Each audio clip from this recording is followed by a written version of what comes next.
into our memory, inhabiting apathies of pause. Everything is beyond measure. I'm not afraid of the obstacles in front of me. My pride will whisk me through revives of lost battles. I am not looking for your truth. Our anonymity and authorship are mutually Faustian. Camouflage fading, shadows ionizing in helmets, forged in metal, waiting for the quench. The curse is engraved in metabolizing digital feelings into physical sweat as a mechanism to process what was true. Auspicious shells, phantom swords following like NPCs. Pixelation establishes its own materiality. Immaterial ontology, opaque coordinates registering, render impossible, unhinged expressions of matter fiction. Fictionless production, truth, reproduced chatter and discussion in relation to myth and truth. Hollow armor, knights are gathering at the round table, chink in my armor, slithers of light carving out where you once sat.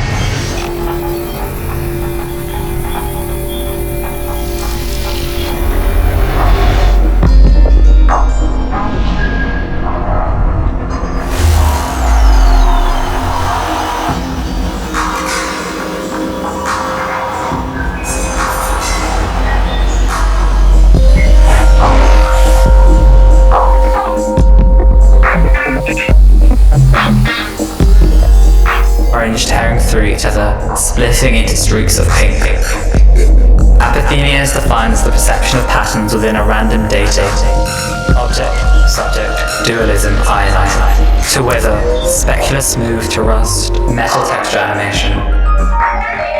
The image freed from hardware, disturbances from echoes can't haunt ghosts of unimpede.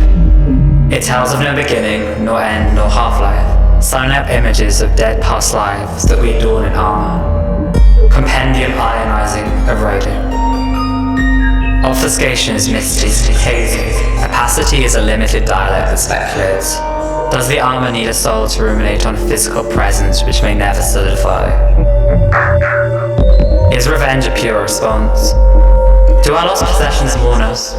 What would happen if abstract souvenirs invaded a known organized index, where we all recognize as a malefic mass? In our acknowledgement of such mass, it becomes named, ordered and recognized against cultural capital.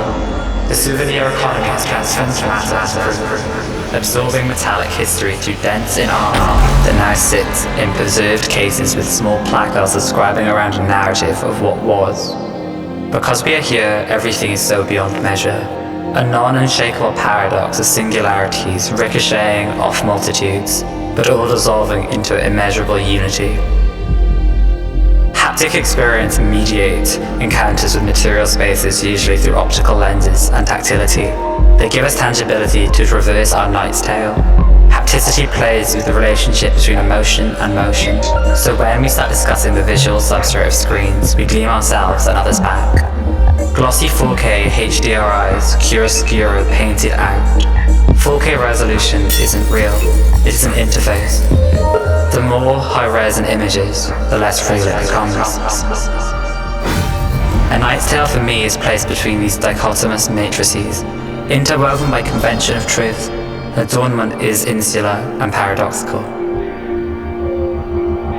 I only express myself with silence. Within the silence there is calmness, a slow meditation on the acoustics pinging, echoes traced out in silence, carving out gauntlets of memories pinging. The more solemn an object becomes, it starts to jitter and radiate out. Its silence erupts into a critical mass, crying out for its bubble to burst.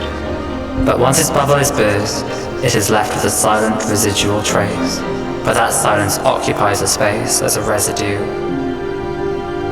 Collisions oscillating between jousting duels of clashes, fables mirroring gestures slipping between synergy and violence, near misses liquefied clarity. Armor sculpted out to fill space, absence of space, to fill in the shadow, to occupy shadow and opacity, to render the caustics out, bouncing light piercing dims, muted dull rust, to prevent such rust is violent, immaterial armor carved out by occupants prior, embedded scars and dents with no echoes. I refuse to rot, a compendium solidifying hues to test our durability. Polished, shiny, gleaming, iridescent, chrome, metallic, slippery, lacquered, wet, sleek. Fidelity and defiance of rationality isn't what I crave. Missing parts, failing to assemble. Homogenized doesn't feel apt for this. Fables are lapsing like banners blowing in the wind. Shoot your arrow, bullseye, eye on the prize. When an AI shoots an arrow, does it always land? The target has been assessed and evaluated and located. Sometimes there are anomalous arrows in the quiver. When an arrow is missing its fletching, it can't shoot straight, and I refuse to shoot straight. Silence is deafening when it's all said.